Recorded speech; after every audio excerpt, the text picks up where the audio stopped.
Well, hey, greetings, everybody, and welcome to Conflict Radio. Today is August 22nd, 2024. I want to give a big shout out to my wife. Happy birthday, Christine. It is her birthday today, so happy birthday to my wife. She's kind enough to be sitting in the background, being all quiet, let me do my show. Let me say hi to Sniff It Out is here. William Thin is here. Sigma, I see, is here. Gregory Jetson, Top Taz. Alf Hucker is in the house. Champ of the Fatso, King of Hunkamundu. How are you doing? And Shang Jock says hello, world. And Dr. Strangelove, I see, is here. How's everybody doing? Let me introduce our guest today is Brad Olsen. Brad is on the show. He is the author of 10 books, including 3 in his Esoteric Series. And man, you have just been all over the place lately doing all kinds of stuff. Brad, welcome to Conflict Radio, man. Thanks for being here. How are you? Hey, I'm doing great over here. Thanks for having me on Conflict Radio again. Always enjoy talking to you. Yeah, it's always great to have you on because, a lot of people will tune in and listen when you're here. And it's great because you see a lot of people that are just now getting into what's going on in the world, or like what I like to call our new reality that's obviously coming.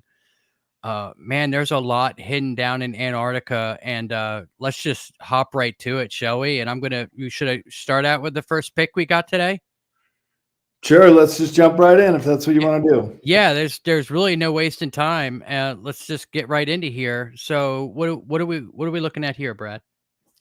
This is a map of Antarctica, just cut off on a couple of the tops and sides. But the important information here, well, first you can tell where I went on my 26-day trip across the Drake Passage to the Palmer Peninsula. So the upper left-hand corner is the Palmer Peninsula. And you can see most of that Palmer Peninsula is in red, while other parts are in blue. So what that means is this map came out about not even a decade ago, so probably 2017, 2018, and it was a NASA map showing the regions that are going long-term warming phases and cooling phases. So there are places that are warming up very quickly that are in red or dark red, and we saw quite a bit of evidence of that on the Palmer Peninsula. Whereas the blue areas, especially the really dark blue areas, are accumulating snow and ice. And this is why I suppose Mother Nature, in her infinite wisdom, keeps the balance of ice pretty much at its historic level. Why we don't see catastrophic flooding in Miami Beach or coastal communities of California or anywhere else around the world. All the oceans are interconnected. All the oceans are like a big glass of water. So if you were to shave off the west and east Antarctic ice sheets, let's say this whole continent slid off of the continental shelf there it's on, it would be like ice cubes filling a glass of water that was already filled up. Of course, it would overflow, but that's not the case we're seeing around the world because there are areas that are accumulating ice and snow, as is evident here. But the reason I wanted to bring it up in our talk, which we're going to explore the possibility of underground and even under ice bases, is because there is some of these giant UFOs as well as some antediluvian civilization. We're going to talk about the pyramid and a couple of the best photos and evidence for under ice craft. Supposedly there are 3 giant mothership craft about 3 miles across. It's that big. And they are now becoming more and more exposed because of the melting ice. So I would take it that they would be located in some of those red areas on the map we just saw. One that I'm aware of would be on that end of the Palmer Peninsula towards the continental side, where another one that we're going to look at, yeah, that that finger that sticks out, that's called the Palmer Peninsula. Okay. West Antarctica. So that's a whole different continental landmass to the East Antarctica, where you see the big bulge that almost looks like Australia. In fact, it's about the same size as Australia, whereas Western Antarctica connecting with it makes Antarctica the 5th largest continent in the world, Australia being the 7th. So the West Antarctica is only 700 million years old. I say only because in geological records, that's not a long period of time.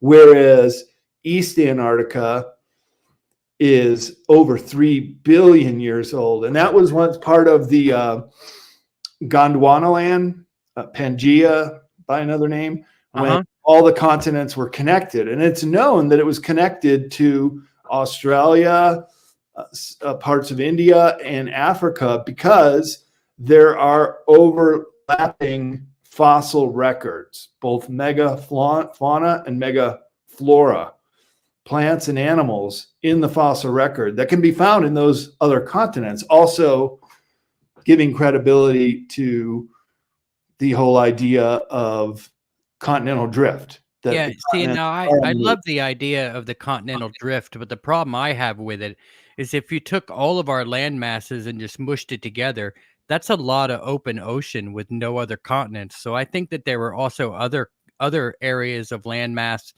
when they were all together as one, but those have sunk. Yeah, that's a good point. I've often thought of that myself. Yeah. And what is the big continent on the opposite side in the southern hemisphere of Pangaea was Lemuria. That was supposed to be a massive continent, would be probably as big as Asia, because the connecting points are Easter Island to Hawaii Islands to French Polynesia. And that also happens to be approximately the extent of Polynesia as a language and a people, extending all the way down to New Zealand as well. They call it the Polynesian Triangle. But Lemuria would also include Melanesia and Micronesia, which are much closer to Southeast Asia. So basically the whole southern basin of the Pacific Ocean is part of Lemuria, but also just like Atlantis, I don't think it was one singular place. It was a worldwide civilization, but they experience a pole shift, and that's when the continents are on the move, and big land masses rise and fall. And I just want to give a shout out here to Larry. We are actually live, so if you got your questions for Brad for later on, you got to stick around. We got question time in 50 minutes. All right, so basically, let's we're gonna keep this map handy, and let's talk about this. So this is it's pretty obvious that it looks like a pyramid. Now, where in the map here would that pyramid be? Yeah, good question. So I know exactly where it's at. Do you see the Palmer Peninsula? It's red on top of blue, and it's coming down. Yeah, all the way on the left. Yeah. Yeah, it's making like a big S turn. So you see that area that is slightly red, and you see a mountain range in there? That's called the Ellsworth Mountain Range, and that's where the pyramid is located. Okay, so the pyramid, this here, is located right up there in the over by that peninsula. So that's pretty awesome. Now, do you think that it looks like it's bent a little on that one side. It's absolutely not perfect. Has there been anybody that's gone out there to actually get closer to this thing? That's a great question, Michael. And this is one of my stops with a film crew who I'm attempting to raise the money to do a documentary with a venture capital group called JC Cross. And I think they're already in a couple mil. Our target is 10 million. And it may be too soon to go this season, which starts in November, but a year from now, we'd like to go down there. And this would be one of the stops. So this is the pyramid in the Ellsworth Range. There's a smaller one like it. A lot of people like ancient aliens has compared it to the Great Pyramid and the Mycerinus Pyramid on the Giza Plateau, which is the small one next to the two big ones. You can see the shadow that they cast are quite pyramidal, but I'd say the jury is out on these, whether they are fashioned by intelligent creation or if they're what the expedition leader at the group that I would hire to take us to Antarctica called a nun attack. And he said a nun attack is just an attractive looking mountain poking its way through the ice. I said, well, it sure is symmetrical. And Ancient Aliens did a whole episode on this, calling it a pyramid. So I asked him, did you ever see it? Oh yeah, we fly over it all the time as they're on their way to the Union Glacier onto Vincent Massif, which isn't too far away, and that's the tallest mountain in Antarctica. So a lot of people who have climbed, say, Kilimanjaro in Africa and Everest in Asia and Mount McKinley in North America, whoever wants to do all 7 of the tallest peaks has to go to Antarctica to climb Vincent Massif. And so their plan is, and rich people do this every single season, they fly from Puentes Arenas, Chile, which is also down near the southern tip, although Ushuaia, where all the 90% of the boat traffic leaves from Ushuaia, 90% of the planes leave from Puentes Arenas, Chile. And they fly directly to the Union Glacier, where they have a way station, and they set up a whole veritable city during the season where people might have to wait out a storm, sometimes a week on end, before they're able to make that flight over to Vincent Massif and try to climb it. So they fly from Union Glacier to Vincent Massif, and they go right over this pyramid. And he says, oh yeah, we see it all the time. We take pictures, but it's just an attractive nun attack. And I said, well, how do you know that? Didn't anybody ever land a plane? Did you guys ever go there? Did you have any clients that wanted to climb the pyramid, or at least go up right next to it, take some pictures or do a sample? But it would be very obvious if you got up to it, whether it is a pyramid fashioned by intelligence, or if it's just an attractive nun attack. For me, the jury's out. I actually kind of lean more towards nun attack. The reason why is it's not exactly perfect. You can see that little curve coming down the middle of it. That doesn't look like a perfect pyramid shape there, nor does the smaller one. But well, you know something else, though, and I'm going to go ahead and throw this out here, and let's see what you think. Sure. It could have been that the Egyptians and the South Americans who built pyramids had traveled to this area with the extraterrestrial, or what I guess what I like to say now is the ultra terrestrials who lived there. So they mimicked this natural mountain maybe that was near where they lived, because they wanted, they saw themselves as going in that same direction. So it could be something as simple as that. Yeah, that's why I say the jury's out. It could very well be a number of possible builders. But the important thing is to rule out whether it's a nun attack or fashioned by intelligence hands. And if you put the picture up again, I'll show you why I think there's better visual evidence that it is just a mountain. It's just an attractive mountain because you can see those geological sides of it. Snow has accumulated in some of them.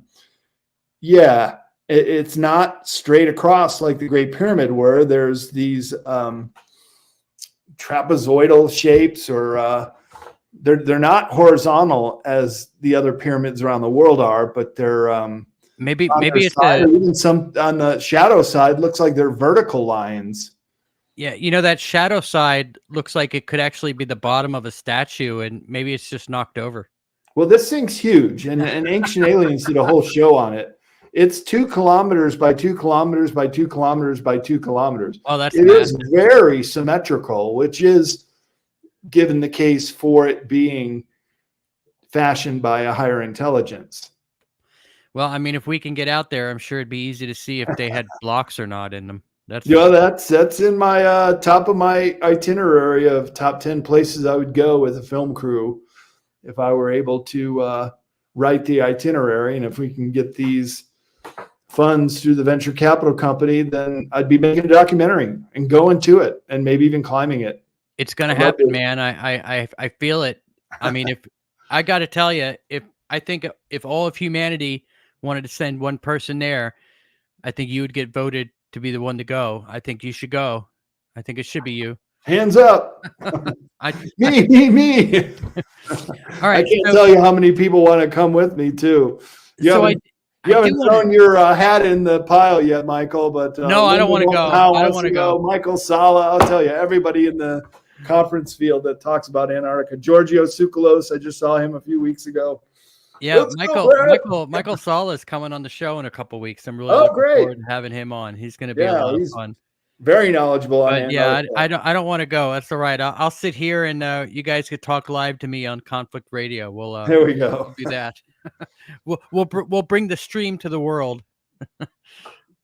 So I do want to ask a little bit about.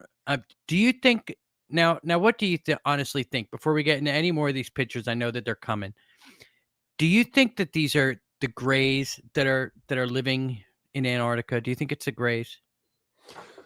Well, another great question. And okay, let's talk about what we know about extraterrestrials on Earth, mostly living underground.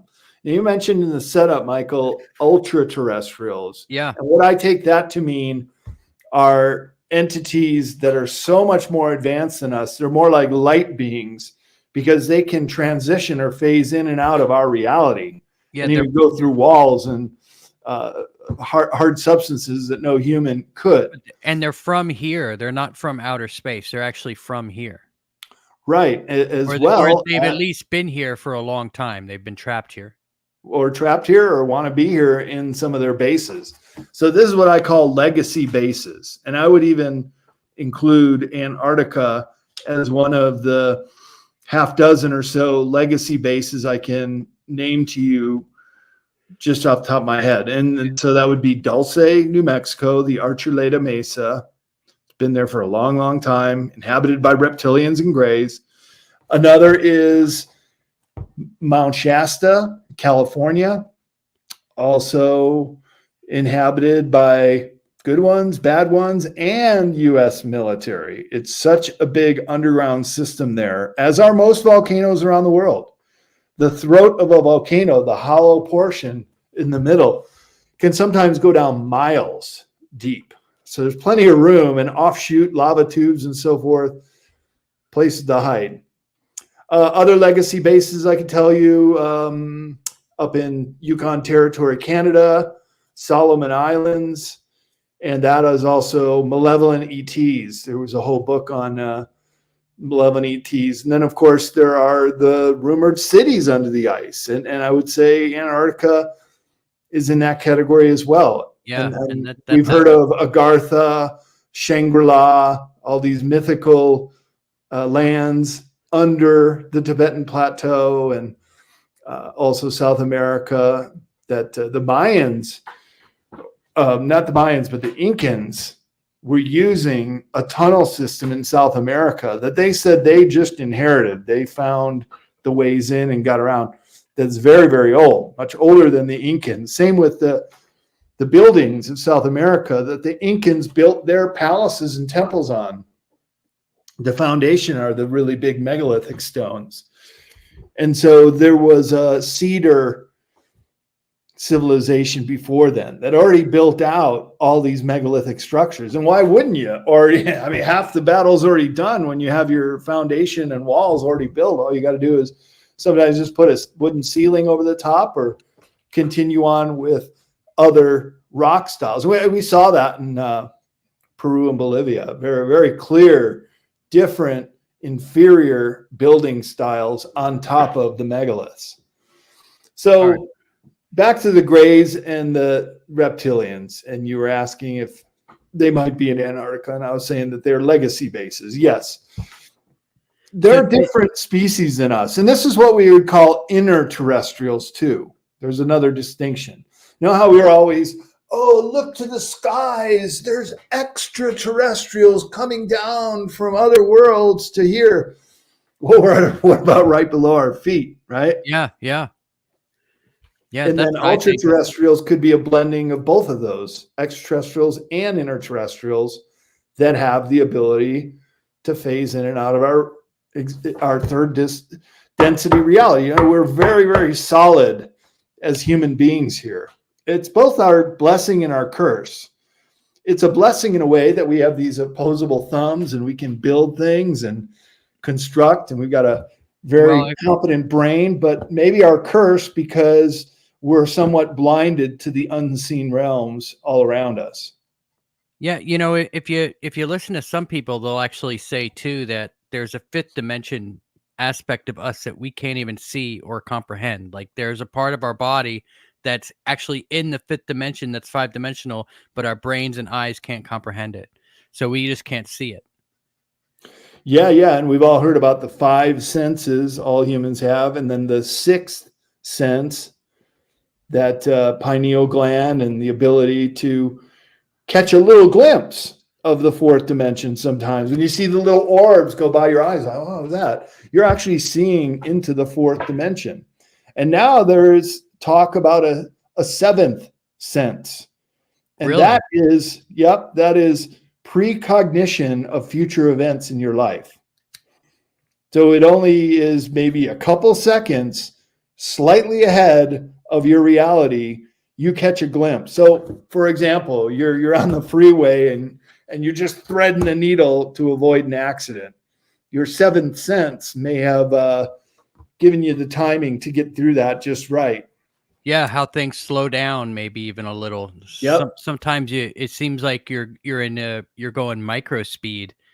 Right. You know, like you're like a quarter of your normal speed while your thoughts are, 1,000 things go through your head in just a short period of time. It's amazing what the brain can do. It really is.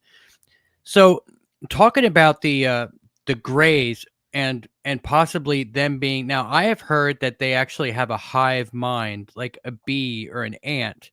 What have you heard about that at all? Do you think that they're a hive mind? Well, they are. Yeah, that's really well said, because again, they're very different from us. So don't try to portray a human's feelings, emotions, physicality, anything about us into them. First of all, the grays are all test tube babies. They all come out of incubators. They're all really all of them. Oh yeah, every single one of them. However, they're highly telepathic. They're very scientific. They're very left brain. You know how it's divided with humans. They're almost entirely left brain beings, where we're the right side. We're creative. We can compose music. We can build an art piece. They're not capable of doing that. In fact, they're quite jealous of humans for having the free will and being able to do that. That's another thing that makes the human race very, very unique right now, is we're an ascending civilization, and we're a free will civilization, free will people that can make up our own minds. In a hive mind, you can't be the nail that sticks out. You'll get hammered right on back. So they all do think alike. And that's where the telepathy comes into play, that they have the ability to communicate using very vivid imagery. Telepathy, when used properly, is more of an exact form of communication than the spoken word. So basically what you're saying is that a gray can't be outside of its hive mind. So if 90% of the grays are bad, say evil aliens, then the other 10% would have to be bad as well, right? I mean, because they're all hive mind. They're all bad. There's not any good grays. Well, again, I think you're imposing human value system on entities that we have very little in common with. I would say a gray alien has more in common with an ant than it does with a human. A because gray ants are alien also looks a hive lot mind. like an ant, yeah. And ants, yeah, we'll be very dismayed if, say, their colony is crushed. We all did that when we were little kids. But it doesn't mean that, like a Gray, if they say crashed on a ship here and live aliens were recovered, including in Roswell. This is what freaked out the military the most. And this is why they had to go deep with the top secret classification. The book, Day After Roswell by Colonel Corso, is fantastic. And so they had a live alien. What are you going to do? Tell the world in 1947? No, they had to go black. They had to go into. Yeah, it's just kind of curious. Like I wonder how they actually live in their little cities. Like under the ice there. Like, I imagine a honeycomb type of structure, or a structure like maybe a hornet's nest or something like that they're actually building. Like do they have their own apartments and rooms and entertainment devices and things that that they do in their spare time, say, or you're just kind of curious about how they actually live like a normal day-to-day life, like when they're not doing UFO stuff that they're doing. You know what I mean? Yeah. You just gotta kind of wonder. So let's go into some of these other pictures here that you've got, and I'll bring this one up. What are we looking at here? Well, this was supposed to be the last one after the Conan base, but that's okay, because there's a GPS coordinate. So if anybody wants to get the gold star in the classroom today, you'll screen capture or write down those coordinates, because this one's very important. This is the Conan base, which is run by the Germans. So here's something, Michael. When I was heading down there about 6 years ago, I was poring over maps.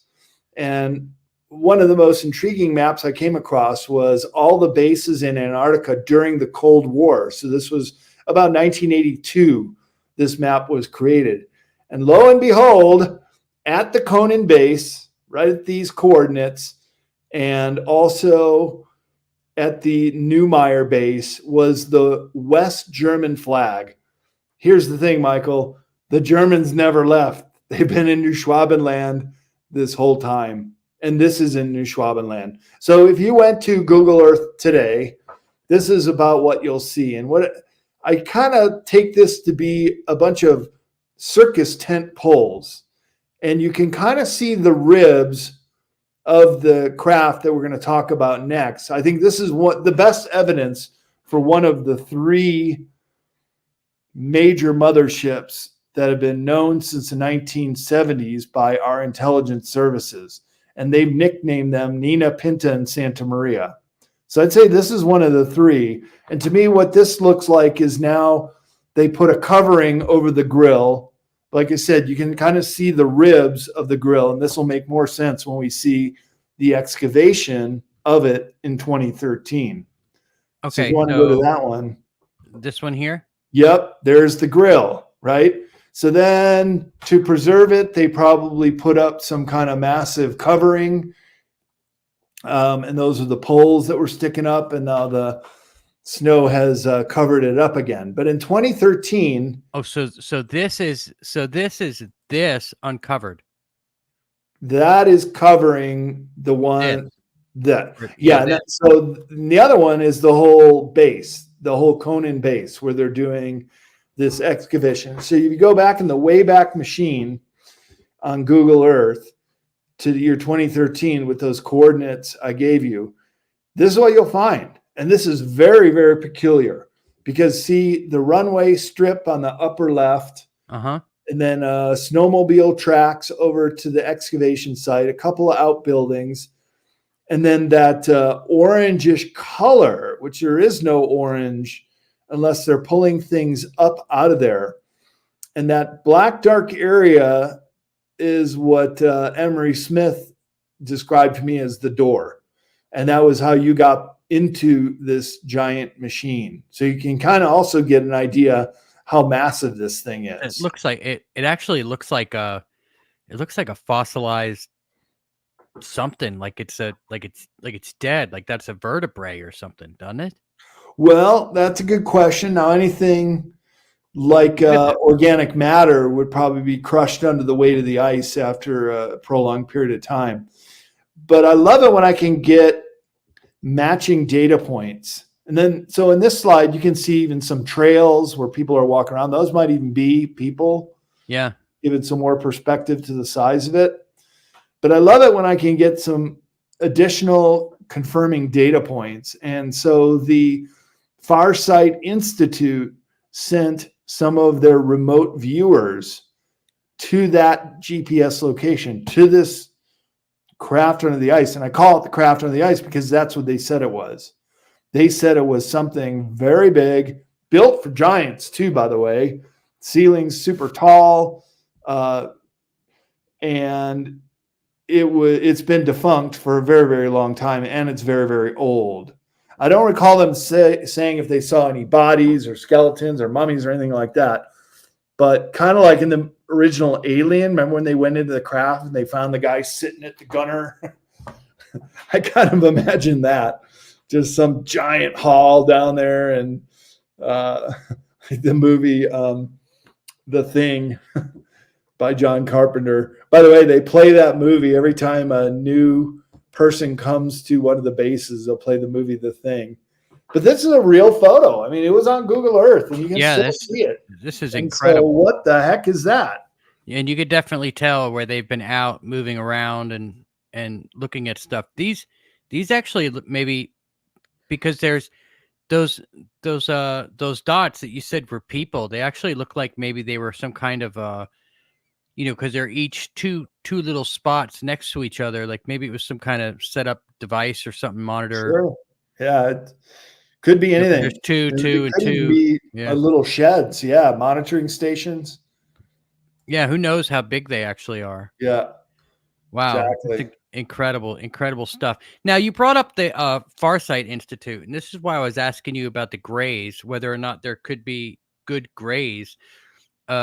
We just had Courtney Brown on the show not too long ago, and he talked about how he's actually working with good grays, and they're the ones that have put forward his entire, remote viewing program that they've given him the guidelines and everything on how to remote view and how to remote view.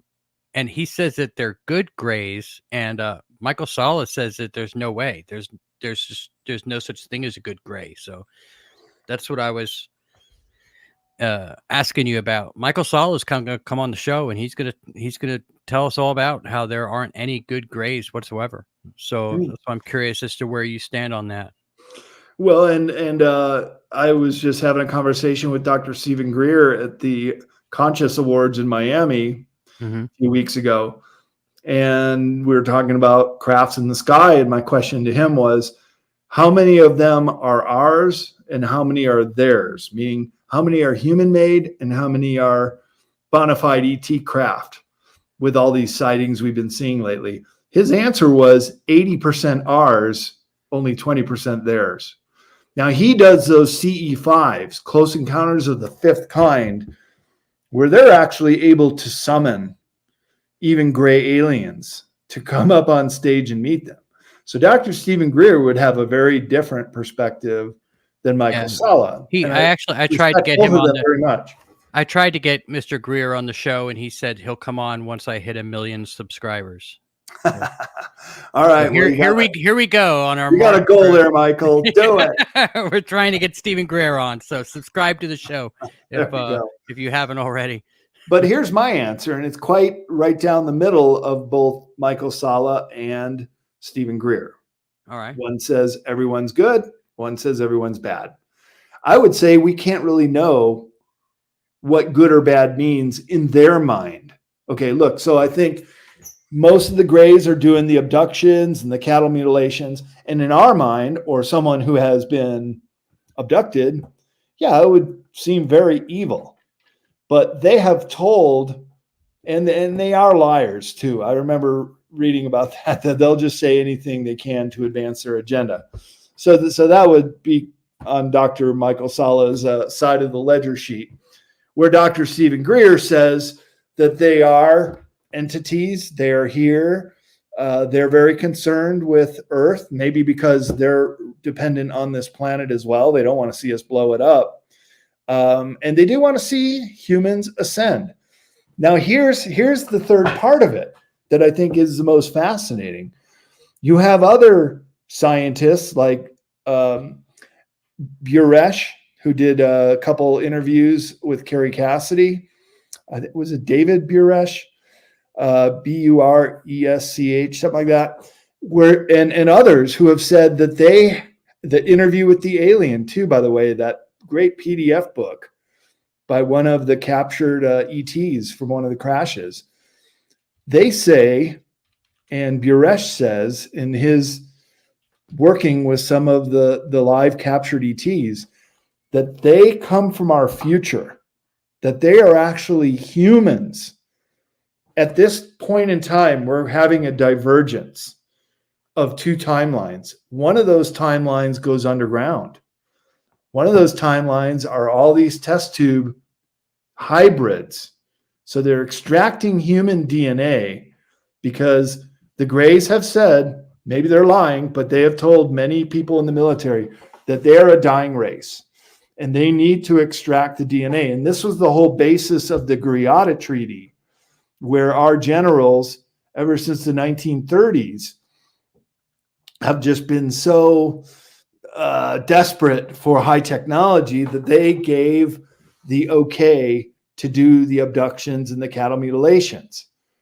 And it's gotten out of control, and they didn't keep their word on that either. But here's the thing.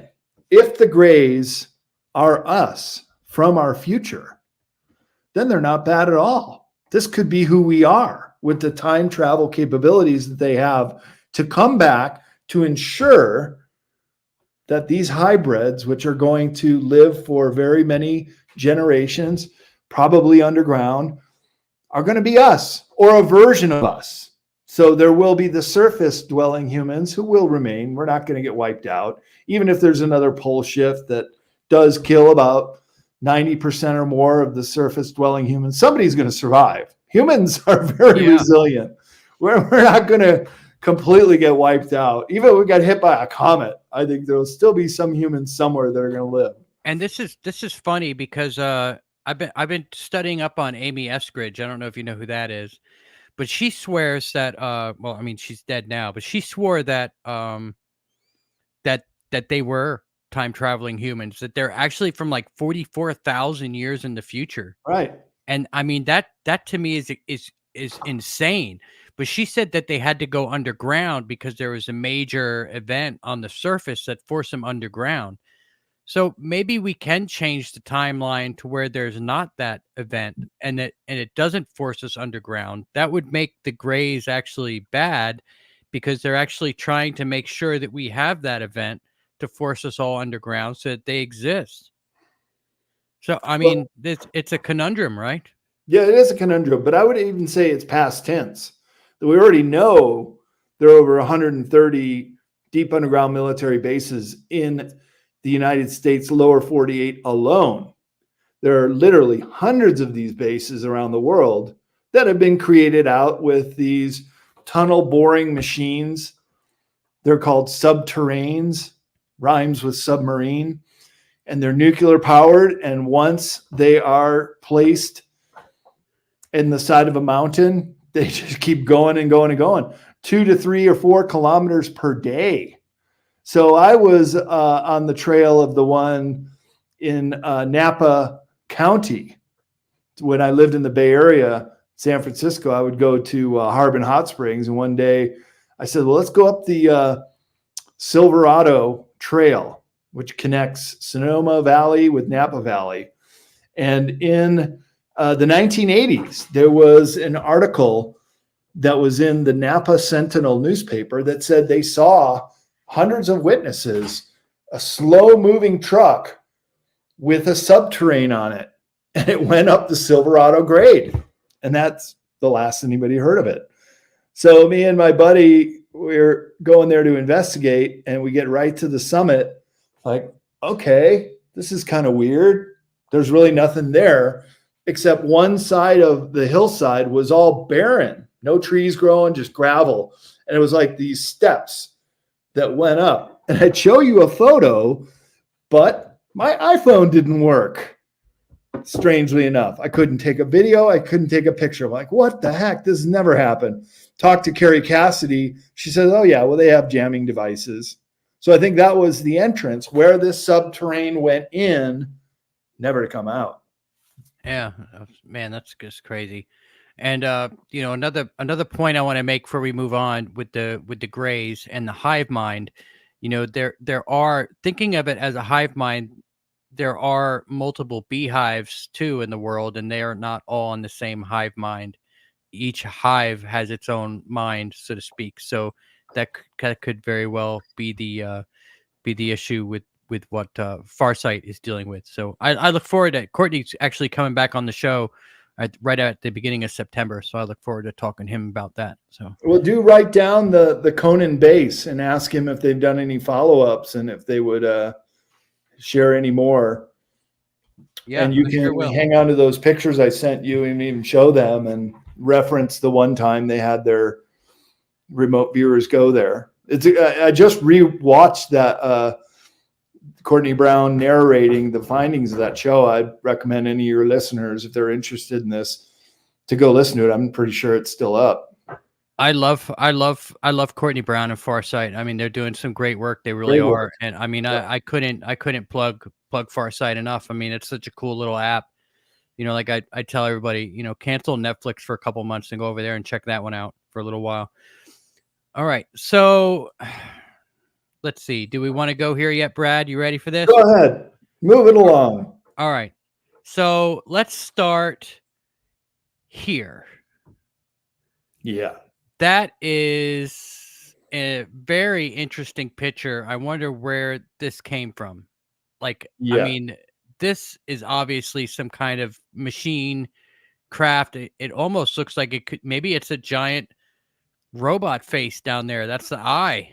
Right? Okay, well, keep an eye on that pattern. Take a little mental picture of this. Okay, these guys came in on snowmobiles. There are definitely snowmobiles in Antarctica.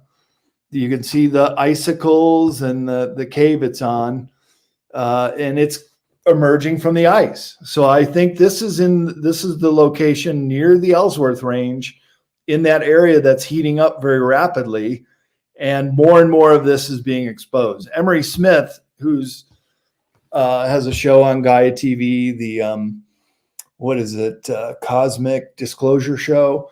He and I are friends. We've talked about this a lot. And he said that one of these Nina Pinter Santa Maria ships is becoming more and more opened up. Every year that it gets warmer in this particular area, this thing is getting exposed. So if you go to the next shot, see the picture in the middle? Now you can go back and memorize that middle pattern. It does look like it's the same craft, taken at a different angle. This one probably a drone. Maybe this one's a drone too, kind of going in there. Or it could be this one. You can't even see the outer edge. So this one might have been earlier before it melted that much. That's right. It could be a different time period too. And you can't even see the outer rim of it. So you don't even know how big it is. This top dome might only be a small fraction of the entire size, but it does appear to be disc-shaped because it has a disc in the middle. And as we see with many UFO videos. So if this is actually a craft, what would this circular thing be here? What would be the purpose of that? Is that just, I mean, well, judging from other UFO videos that I've seen that I think are authentic, sometimes you will see the bottom disc and the top disc moving or not moving with the rest of the disc. That it appears to be an independent unit in the middle, where the outer discs are doing the anti-gravitic. So it's basically two opposing magnets. You get them high enough, and you can create all kinds of things with gravity. That 0 point gravity and 0 point energy are the ways these are flown. In my book, Future Esoteric, I get into the whole mechanics of how UFOs fly. And so those domes on the top and the bottom often appear independent, whether that's the power source or if it's the outer part of the disc. I got another one here too. I'll throw up. Yeah, so there's another one. This one has even more exposed. It appears to be the same one, just at a different angle. Yeah, it actually looks like it's the same pic. Maybe it's just been mushed. Been mushed or at a different angle, or maybe even more melting. Let's take a look at that one right before. This one. Yeah. See, this one looks like it actually has, differences in elevation, whereas this one really looks like it's just kind of been flattened out. Yeah, and you can see more of the disc in the middle with this one. But then go to the fourth one I sent you. This one. Yeah, this one. So I sent this series of pictures to my contact at the Antarctic Logistics Expedition Group. And when he saw this one, he said, well, I don't think this series is in Antarctica. I said, how can you be so sure? He said, because there is no double prop helicopter like that anywhere in Antarctica. It's too far to fly from Puerto Arenas, Chile to the Palmer Peninsula, the first place to get refueling. And so he said it could be Greenland, could be Baffin Island, or maybe even the third largest ice field in the world, which is in the Patagonian southern Andes Mountains between Chile and Argentina. Okay, so I think the jury is out on these. What you're saying is that this picture, this one, and this one are all related. Correct. But it's not Antarctica because they never had this helicopter down there. So this picture and this craft could actually be Greenland, what you're saying, or maybe even the Arctic somewhere, Alaska even. Well, go back to the prop helicopter. Yeah. So they could have come out on, there's some snowmobiles. So that gives you an idea that they could be the same ones looking down another craft. Now, you can't really see the craft on this one, but there's certainly mountains there, right? So it's not on the Arctic ice shelf. It's got to be some landmass. Yeah, like Greenland or Alaska, maybe even Iceland or something. Who knows? Somewhere where there's a lot of ice built up. Yeah. That's what the guy said. He said it could be Greenland. And so he wasn't saying, I'm not saying it's fake. Uh-oh. Now we're gonna be now we gotta do hidden bases of Greenland. Here we go. Well, I'll tell you one, and that was another Nazi base called the Thule base in northern Greenland, which after World War II, the Americans took over. And now some say it's like Guantanamo Bay 2, that they're taking some prisoners there. And that would suck. Oh, where's that? The northern part of Greenland is the Thule base, which was set up and founded by the Third Reich. And we're in control of that now? Yeah. And we're setting it up as a Guantanamo. That would suck. That some prisoners being taken there to be put on trial. It reminds me of the prison in Star Trek 6 that Kirk and McCoy had to escape from. Or remember Superman 2, they came from the under ice kingdom. Yeah. Fascinating stuff. It really is. All right, man. So I guess we could go into listeners' questions a little early. I mean, that's pretty much what we got for you today, everyone. So Brad, why don't you tell everybody where they can find you and what you've got coming up for yourself, and then we'll get into some listener questions. So guys, thumbs up the video. It really helps, and start putting your questions in the comment section, and we'll go from there. Go ahead, Brad. Where can everybody find you? Thanks, Michael. Sure. Yeah. So my books, and I'm an author of 10 books, can be found at cccpublishing.com. And that's a website with other authors such as Michael Jaco. Laura Eisenhower's new book just came out through CCC Publishing called Awakening the Truth Frequency. Leo Lyons-Agami has 5 books with us. Lon Milo Duquette did The Key to Solomon's Key. And then a bunch of other books and other authors when I was in travel as a travel writer. Some of all my Sacred Places books are on there, and a whole lot more. So if you're interested in getting signed copies from me, that's the only place to get them. Or you can see me at a conference. And my conference schedule and I'm already booking into 2025, is at bradolsen.com, just as it's spelled there on the screen.com. And top of the page, you can find a link to my upcoming conferences. Got 3 big ones coming up in October. And that'll be the Cosmic Awakening in Sedona, the middle of the month. I stay in Sedona for Sedona MUFON. I think that's on Sunday, October 16th. Then I head back to Vegas for the 5D event, a 4-day conference at the Alexa Hotel in Las Vegas. And that's a big one too. And Carrie Cassidy is one of the speakers there. She's a friend of mine. And before then, I am also the producer of this event, the Weird Street Faire. And we're going to be doing our 25th annual in downtown San Francisco on September 21st. So might be the last time I'm a co-producer of this event. I now live out in Nevada and just kind of moving away from that and getting far too busy with my other book publishing obligations. And there needs to be more conferences in the Southeast. I really think so. Yeah, they do. Yeah. They need them in the Southeast. They need them everywhere.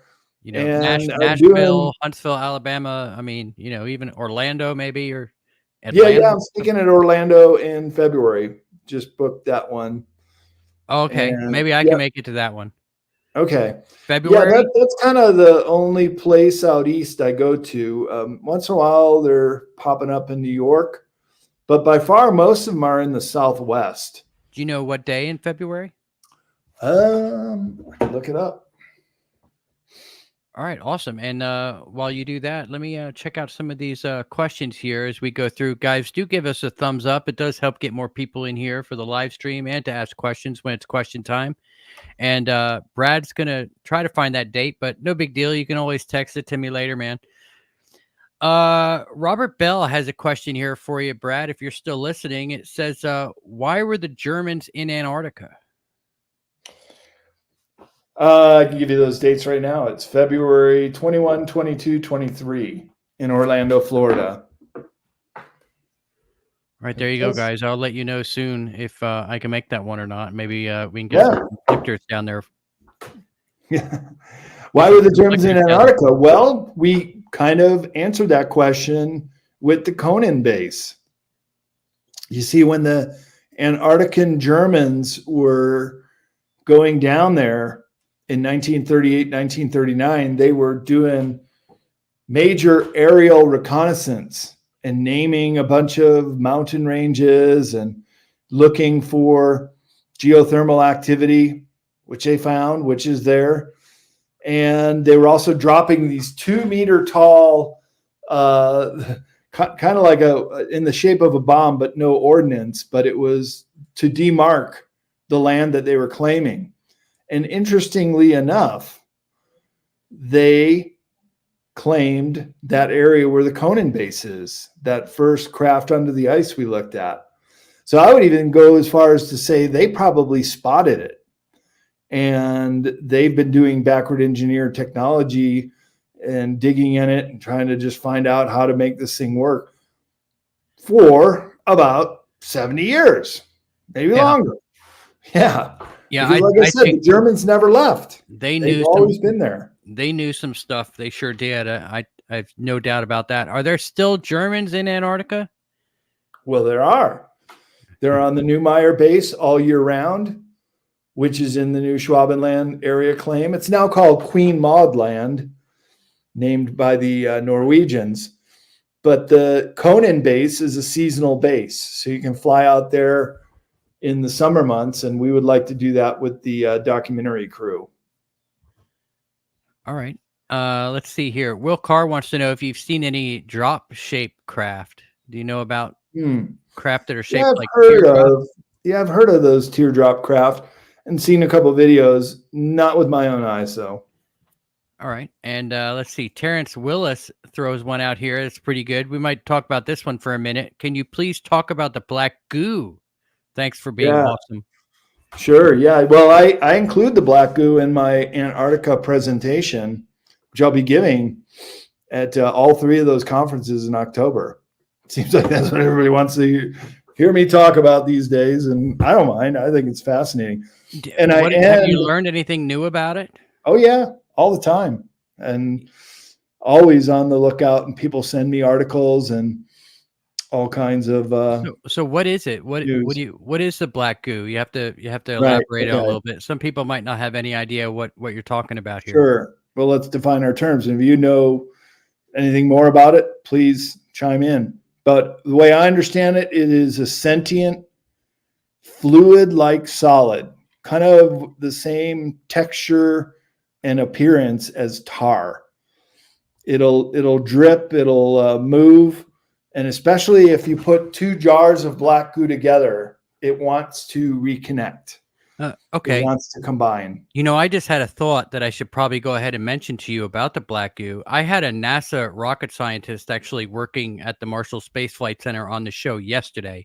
And she said that she saw a UFO and that she could tell that the fuel source was organic, that the fuel was actually organic. So maybe that's what the black goo is. Maybe it's the fuel source for these craft. That's something that maybe we should think about. There you go. Right. Well, it is organic, but it also has a form of sentience, meaning it can think for itself. Look at how Hollywood has portrayed it in the movie The Blob. And it's also in more modern movies and TV shows. X-Files had a black goo episode. Prometheus has the guy with black goo, and many other movies. I think it's in one of the Batman movies as well. So art imitates life, or life imitates art, or one of the two, or vice versa. And so the black goo has the ability of getting into not only humans, but all animals. And it can wreak havoc. And I think this is the source of a lot of 21st century diseases today, from Morgellons to the graphene oxide, our self-assembling nanobots, to ferrofluids. So it's now been weaponized. But let me give you a little backstory. And this is what I explain in my presentation about Antarctica when I get to the black goo section.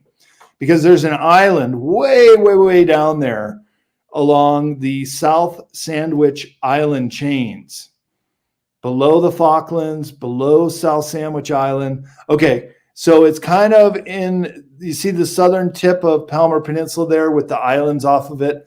If you go in the direction that points, maybe 700, 1,000 miles, is a chain of islands. And the southernmost island is called Southern Thule Island. Interesting that name Thule comes up again, because Northern Thule is the base in Greenland. But Southern Thule Island is very inhospitable. It's a frozen island all year round, just like Antarctica. See, the black goo is inert when it's in frozen conditions. So it's harmless. It can't do anything. Can't move. Needs heat.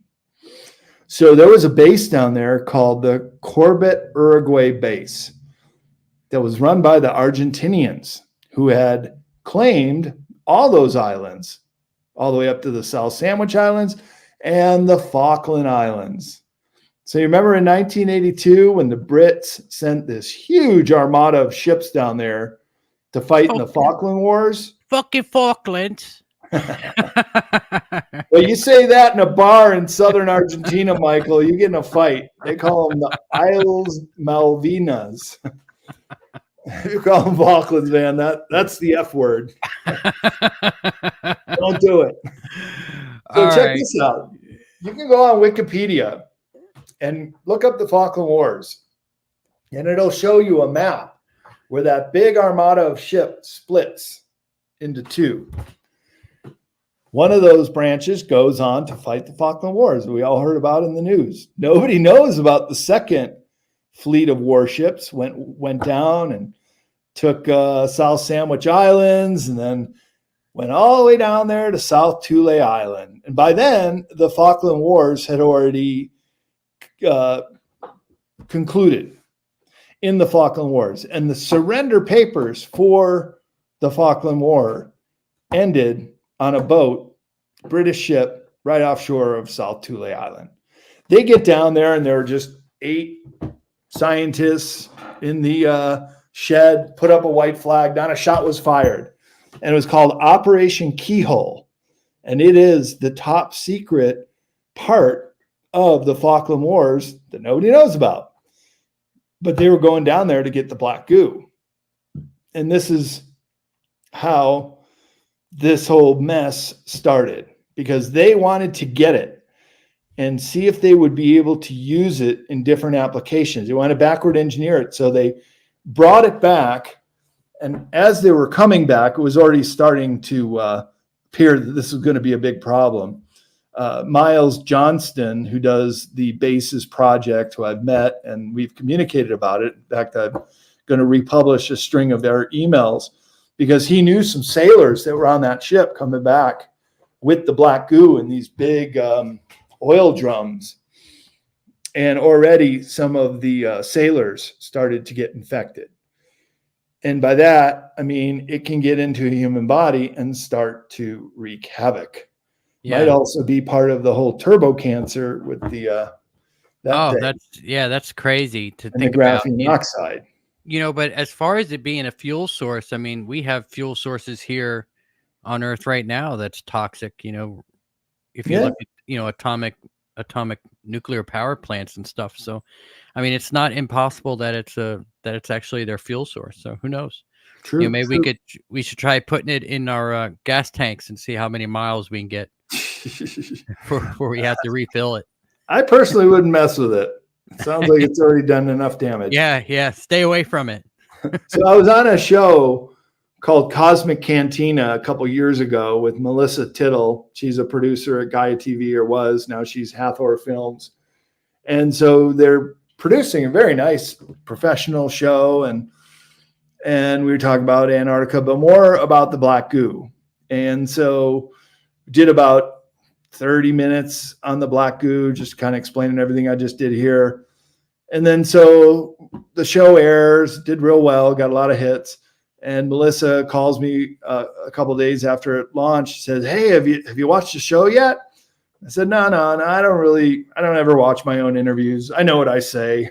I do so many that's fine. She goes, No, this is different because we had a whole panel of skeptics on the show that were trying to debunk everything you were saying about the black goo and it going up to the Marconi laboratories in London and all these scientists that were dying under very mysterious circumstances. So I watched the show and I was like, okay, these guys did a whole bunch of research and found out that indeed the black goo did wreak havoc in the Marconi laboratories, although they won't say it's the black goo. If you go to some of the newspaper articles, a lot of mysterious deaths. And Harold Kotzvela talks about the black goo, as well as David Griffin, who's been on the Bases Project with Miles Johnston. And between the three of them, they have given me quite a bit of information about how it got loose. And they then are using it to weaponize. They've weaponized the black goo. And it could very well be that it's raining down in the chemtrails, in particulate matter, these self-assembling nanobots once they get into our body. That's why these diseases I just mentioned are all 21st century diseases. They all have just started around Y2K. Never was seen before. And like Morgellons, it's now appearing in people's pets and other farm animals, in other mammals. It is also starting to pop out of the skin, and it's this sentient life form. Morgellons is its own intelligence, but it's not any kind of disease that anybody ever had before Y2K or right at the end of the 90s. I think we're the very first case that were diagnosed. Interestingly, 97 was the year we started chemtrailing over North America. Yeah. So you can kind of see the timeline here from the Falkland Wars, 82, to Marconi Laboratories in the mid 80s, to getting into the MI5, MI6, CIA, Mossad, all of these groups being interested in backward engineering it. And the other thing they tried to use it for, and this is from James Rink and some of the super soldiers, is they were using it to try to enhance the human abilities to make those super soldiers more resilient.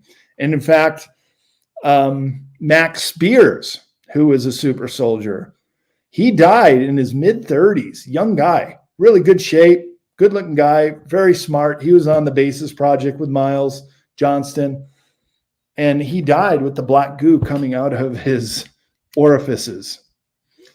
Poor guy.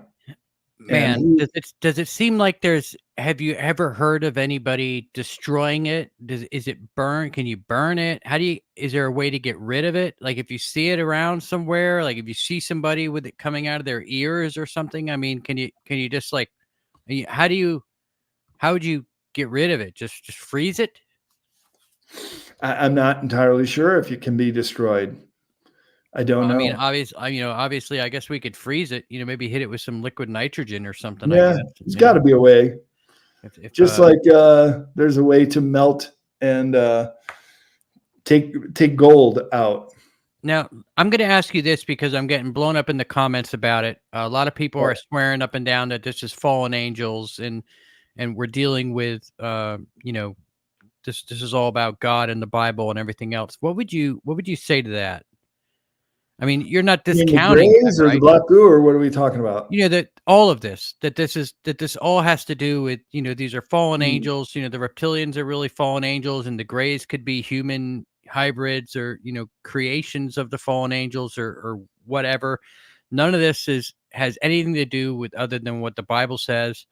I mean, you're not discounting the fact that this could be fallen angel related. I mean, it very well could be. It's how I look at it. I mean, we don't know for sure. Yeah.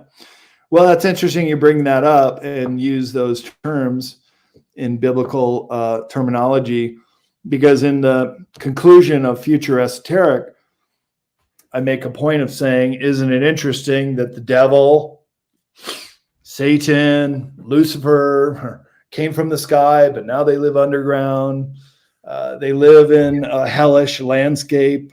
Center of the earth is supposed to be very, very hot, where the volcanic material comes out of. Their minions are the grays, which are demonic.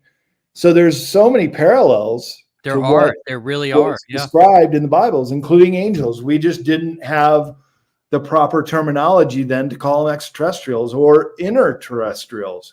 Because how scary would that be if you were confronted with a 12-foot tall reptilian and took you to a base and you experienced the grays? And I see Robert Bell's comment, why are they gray? Well, how about somebody who never goes into the sun, where their skin becomes almost translucent? Well, if you never see the sun, or your skin will be so white that it'll kind of be borderline gray. Yeah, and if you're living underground, your eyes are going to adjust to the fact that it's dark. It's dark the majority of the time, so your eyes are going to get used to the dark, and over thousands of years, you're going to evolve. And my wife hits it right on the nail right on the head when she's like, these grays, they do look like an evolved human species that have been living underground for thousands of years. They do. All of the characteristics of that are there. So maybe they are from the future. I mean, who knows? I mean, it's as far as, from what I understand, our dimension, the third dimension, is the only one that really recognizes time. Yep. And that's incredible. So if we evolved into another dimension, whether we were living underground or not, and we turned into these grays, of course we're going to be able to time travel, because they're no longer stuck in the time of the third dimension. Yep. It's interesting stuff, man. Robert also has a really good question, and we scared the crap out of him yesterday with the NASA scientist who suggested that he asked her if these beings could be terraforming Earth, and she said that it's possible, and it scared the crap out of. It's a scary thing to say when a NASA scientist literally tells you that they could be terraforming the Earth to their environment. What do you think about that? Yeah, and that's some people think the chemtrail operation's all about. Yeah. They say it's to block the sun with particulate matter. Solar radiation management is what the CIA director guy said about a decade ago. I like these programs. They're going to help combat climate change. Or maybe climate change, make the climate more equitable for another species, perhaps. or that life-changing, earth-altering event that's going to happen in the future that puts everybody underground, they're actually trying to prepare our bodies for now so that we don't have to go underground. Maybe they're terraforming us. Yeah. Right. Speeding up our evolutionary process. Race. Yeah. Exactly. I mean, the possibilities are endless, really. We don't have any idea, I don't think, what's really going on. I mean, we can touch on the surface here and there, but we don't have a clue. We don't have a clue, man. I really don't think we have a clue. You're very optimistic, Michael. Yeah. Well, I mean, there's so many possibilities, that, I mean, there's no way to pick one. I mean, you could pick one and jump on it, but I mean, you got to be able to adapt and admit when you're wrong. Yeah. Will wants to know, have you ever seen a UFO? And if so, how did it change you? Yeah, well, I did, and several occasions now. But the first was up at Crater Lake in southern Oregon. And I was up there camping in 1997. I write about this in the author's karma statement of my book, Future Esoteric, which I've referenced a bunch of times. And people are interested in these subjects I'm talking about. A lot more detail in my 3 Esoteric series of guidebooks, especially Future Esoteric. And in this case, 1997 was with a couple other guys. We're commando camping without a permit. Youthful indiscretions. I don't recommend it. Up at the highest point in Crater Lake and right at sunset, we're watching it go down off towards the Pacific Ocean. And right then we just see this bright light that's coming down, taking several seconds, like a laser beam of white light. So it's not really a UFO, but a light phenomenon. And it went right into the depths of Crater Lake. We just fell to the ground laughing. Talked about it all night. All of us saw the same thing. We were going up to see if our other friends had seen it. We saw the exact same thing happen right over Mount Shasta, about 100 miles to the north. It was a very clear night. And so we saw 2 in one day. Same exact phenomenon. And then since then, I've seen quite a few other light ships coming and going around volcanoes, or the core of volcanoes like Crater Lake is, Mount Shasta, and then Mount Hood, which is James Gilliland Esetty Ranch up on the near the Columbia River Gorge in the state of Washington. All right. So let's move on to Farmer Funk here. He says, do you have any thoughts or feelings about Alpha Centauri and the chance of life there? Now, I think Alpha Centauri is actually the star system mentioned in The Last Starfighter. Have you ever seen that movie? No. No? Oh, you got to watch that movie, man. It's great. It's from the 80s. It's called The Last Starfighter. You got to watch it. It's a classic. Okay. Not a huge media consumer. I create media. I don't really consume it. Yeah, but if you didn't watch it, if you didn't watch it in the 80s, chances are you're not going to watch it now. Yeah. Well, unless it pops cheesy up on now. 80s movies look so bad on these 4K TVs. So what are your thoughts and feelings on Alpha Centauri? So many planet systems are said to harbor intelligent life. Alpha Centauri is just one of many. I can't really state much more than I've heard it is harboring intelligent life forms. Not sure which kind though. What have you heard? I haven't, other than I recognize it from that movie. Okay. I don't know anything about it at all. That's Davy Jones Locker says, what do you know about the black sun? Wow, well, the Nazis sure knew a lot about the black sun, and I reproduce images of it in the Wewieselberg Castle, including the whole layout of the tip of the spear of destiny, in Beyond Esoteric, the escaping prison planet. is the third in my series on it. And they have an emblem of the black sun in the Wee Weaselberg Castle, which turns out to be the exact same black sun motif that was found by Spartan 1 and Spartan 2 in the craft at the Beardmore Glacier, which I think is the third of the motherships that were known about with our intelligence agency, Nina Pinta and Santa Maria. So the black sun motif was also found in that large black basalt UFO at the base of the Beardmore Glacier. And we're trying to get the exact GPS coordinates to see if we can find that on this expedition documentary trip. All right. Terrence Williams wants you to discuss the giant bones, how the Smithsonian is covering them up. Can you touch on that for us a little bit? Yeah, sure. Well, I do another presentation at conferences on the giants. Very interesting that there's quite a bit of evidence in the fossil record, as well as anthropologists who continue to find more and more evidence that they live on Earth and may still be alive. Colonies of them, whether they're coming out of the cave like the Kandahar giants and live underground, or if they have colonies where no people are allowed to go. But the giant bones and how the Smithsonian's covering up, yeah, that's called Smithsonian Gate.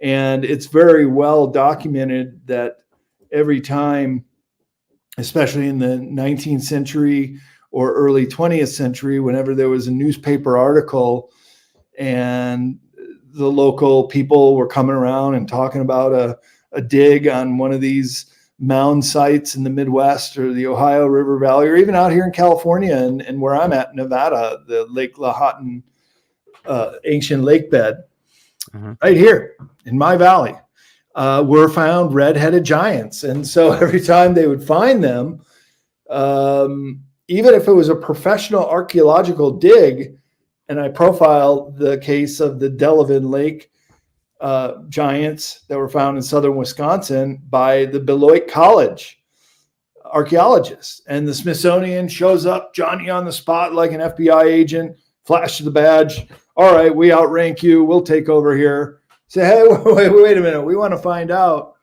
what's going on with this stuff. Oh, yeah, we'll let you know. You got to turn it over to us. And then time and time again, nothing ever comes of it. Whether it's like at the end of Raiders of the Lost Ark with all the big crates of archaeological treasures that are just stashed away in a warehouse somewhere, or as bad as the Smithsonian just dumping them into the Atlantic Ocean. Just get rid of it. Out of sight, out of mind. So let me ask you this. I've got a couple questions for you that just actually popped up. I want to talk to you about the soul trap. Now, you've actually written a book about this, and we've talked about this in one of the very first shows you and I did together. Mm-hmm. Is it possible that the device that actually catches the souls that keeps us trapped on the planet is buried in Antarctica? It's my understanding it's on the moon. Yeah, I've heard that same thing, but I mean, is it possible that it's not on the moon, that it's actually in Antarctica? I mean, I guess it could be possible, right? Maybe that's what we're trying to find. That's the first I've heard of it. I think it's just supposition. What is on the South Pole primarily is not only the big hole in the ice near the South Pole, but also a portal. And there's one as well over the North Pole. One of them goes to Vega and another one to another star system with human-like beings. Can't think of the other one, but apparently that's basically how the Earth was originally seeded and genetically manipulated with human-like life forces. Oh, the other one's Vega, and the Vega Wars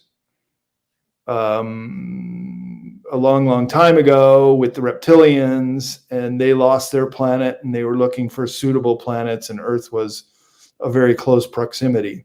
Yeah, the funny thing is about the reptilians and how they lost their planet. That there's a big what are those things called? Asteroid belts, on the outskirts of the, and kind of between us and Jupiter, that is a lot of people say is a planet that's been busted up, that was smashed to bits. And you got to wonder if maybe if they came from that planet to Earth. I mean, landing in Antarctica probably would have been their goal, because being farther from the sun, maybe they like it a little bit colder, The Tiamat was the planet that got exploded, and a lot of evidence that it was another one of the planets in our solar system between Mars and Jupiter. And that's what the asteroid belt is today, with the largest of the asteroid being Ceres, Ceres. And my friend and colleague, Tony Rodriguez, he went to the Ceres colony, and he can speak in very clear. Tony went there? He was, 20 and back. In fact, I'm doing his show, Talks with Tony, tomorrow morning. Yeah, well, I've actually got him scheduled to come on the show in a few great. weeks. So I'll mention it to him. we are in a lot of the same circles all of a sudden. We do run in the same circles, yeah. It's funny how my curiosity puts us all in the same place. Yeah. Robert wants to know, what do you think about the Admiral Byrd stories? Oh boy, we can do a whole show. Oh, I know about Admiral Byrd, so but much. yeah, I find it very credible. He was the mariner who first flew over the South Pole in the late 1920s. Absolute historic fact. So there's no way he would have missed this giant hole that's not too far from there. Then, according to his diary, the early stages of Operation High Jump, he flew there again from Little America to the South Pole, and there are 3 hours of missing time. In his Bible, it describes going into a verdant green valley and going to a lost city, kind of like your slide here for this episode. And it was the domain of the Ariani, and some German insignia UFOs called Flugerods escorted him in there. And then after he met with the master, he was escorted out. And the last thing they said to him was, Auf Wiedersehen, goodbye in German. But when he was coming back, well, then he was still a military man. So he was ordered to carry out the mission off the shores of New Schwabenland in Operation High Jump, which became the Battle of High Jump, which was just basically 1 or 2 days where they were bombing the outbuildings at base 211. And then the next day they were going in to really hit it hard with some bombs. And those planes and those pilots just blip right off the screen, never heard from again. Same day, these craft come up out of the ice, Flugerods, some kind of UFO craft. They couldn't shoot them down. There was a force field around them. And just in a display of force, they sank one ship called the USS Murdoch. And this came out of Russian intelligence too, after the collapse of the Soviet Union. Treasure trove of alien UFO, ET craft retrievals, and then a lot of information about Antarctica came out. So Russia is actually a lot more forthwith with their information than we are in the States. But so I think there's a lot of credibility. And then when Byrd was coming back from Operation High Jump, he allowed a journalist from El Mercurio newspaper on his ship and gave an interview and said that we would be confronted with an enemy that could fly pole to pole at incredible speeds. And for that, he got in a lot of trouble. As soon as he got back, they whisked him away to the Pentagon, where he was basically quarantined for a while, and read the Riot Act. They were not happy that he was talking about this. And for the rest of his life, he lived under a gag order, but he did turn his book over to his son or son-in-law, who did publish the Diary of Admiral Byrd, which I've read, and it's quite fascinating. Yeah, and it turns out that the UFOs actually flew right to DC right after that. Oh, well, that's right. Well, that's the DC flyover. And most UFO researchers, worth their weight in salt, understand that those were not extraterrestrials. Those were the Antarctica Nazis that could fly pole to pole at incredible speeds. Yep. And then all of a sudden they had the Antarctic Treaty. Yep. Yeah. just actually absolutely weird. The everything behind that whole thing. So there's definitely something going on in Antarctica. I totally agree. Terrence says, "What are your thoughts about the dark side of the moon and the secret space programs?" Thank you.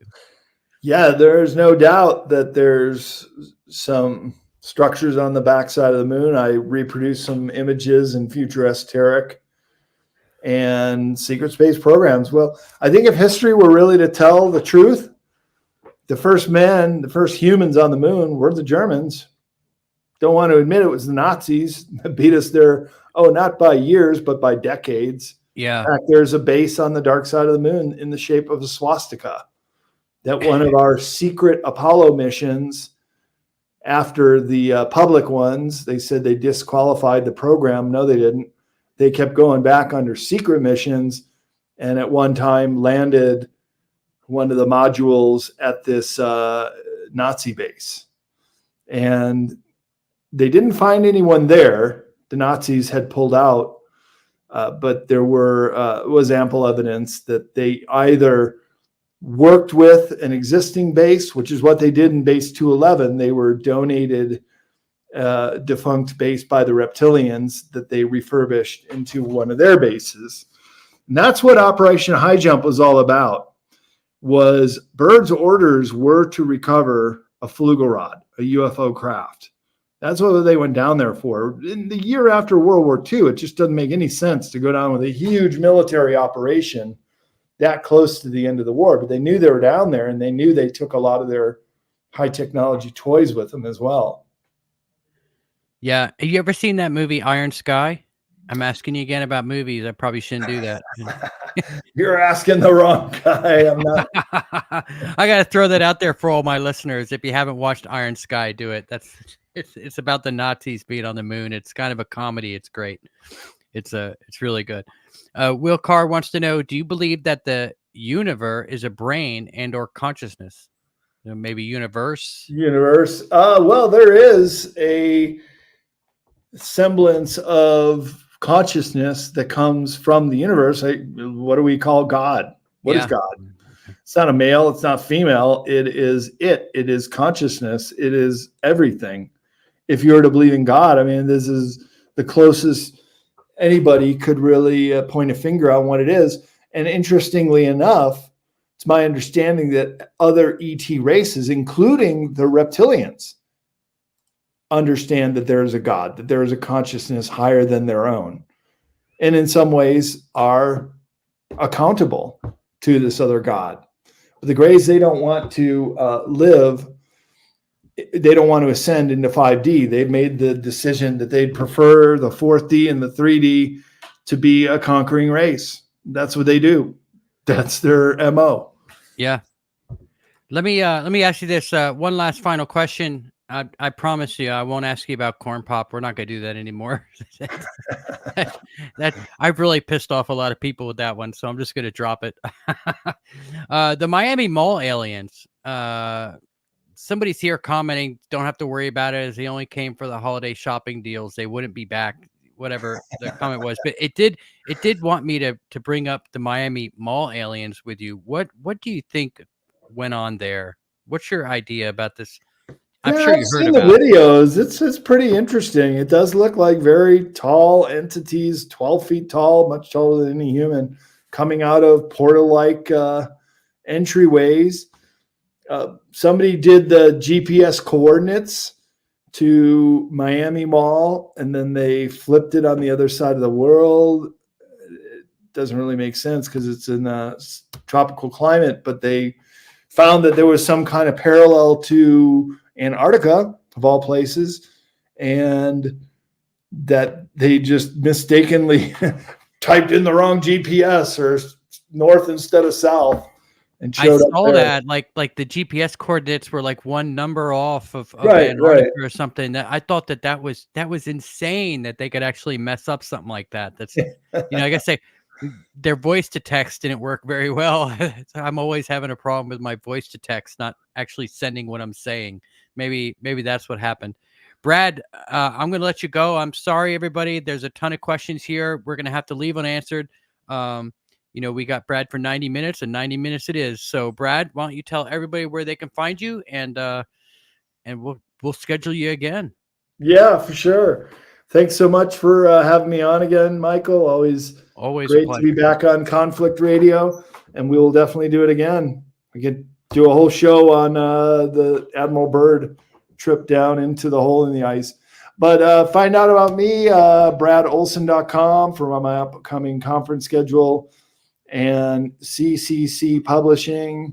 If you want to check out my books, all of our books have the Google Book app on them, so you can browse the books, you can read as much as you want. And if you order a copy through CCC Publishing, you can get a signed copy if it's one of my books. Awesome. And as always, guys, the links are down in the description box below. Brad, thanks so much for coming on. Really look forward to having you on again. And yeah, maybe if we'll do an Admiral Byrd show for sure. That'll be a lot of fun. You can share your screen and pull up some slides. That sounds like a good time. So all you guys listening, you know what you got to do. Hit that thumbs up button, subscribe, make sure you got the notifications on. If you're not getting notified, you can always follow me on Twitter, X, whatever. And you'll know, put the notifications on there. I always post when I'm doing shows over there. So batten down the hatches, be safe. It's getting crazy. Till next time, conflict out.